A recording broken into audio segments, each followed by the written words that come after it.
When I think about discipleship, it's crazy because one of the stories that actually comes to my mind is the story of the rich young man, where the rich young man walks up to Jesus and he says, Lord, what do I have to do to inherit eternal life? And Jesus says, well, you know the commandments. And I think very proudly, the rich young man says, oh, well, I have followed those all of my life, almost giving himself a pat on the back. Like he went to Jesus with this idea of knowing he knew the right answers.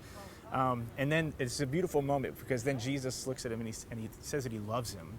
He looks at the rich young man and loves him in this moment, looks at him lovingly and says, there's still one thing you're lacking.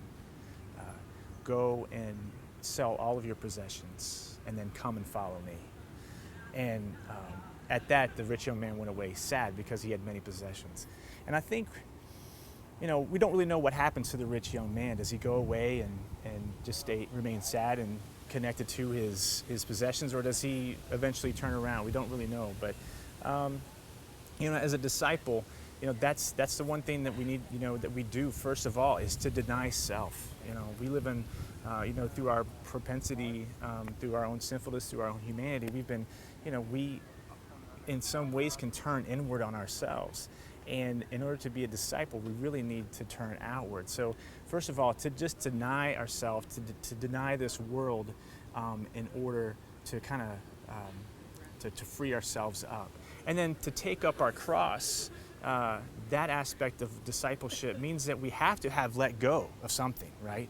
We can't go to Jesus. We can't go to the cross with full hands of things in this world, right? That we're attached to. We gotta let those things go, because Jesus doesn't want like the side hug. You think how impersonal a side hug can be. It's like, oh, it's so good to see you, and it's like, that doesn't do anything for me. Jesus wants like the full bear hug. He wants to hug us, and we have to free up our hands. And then in a loving way, he's going to give us a cross. And it's not a cross of like, oh my gosh, I'm going to be crucified by it, necessarily, like in the painful way, but in more of like the salvific way of that it's going to free us, that we receive this cross. It is the will of God. And that is amazing. And so once we grab onto the will of God, then we are free to follow Jesus. We're free to step forward and to, like the child game that we used to play whenever we were children, to follow the leader.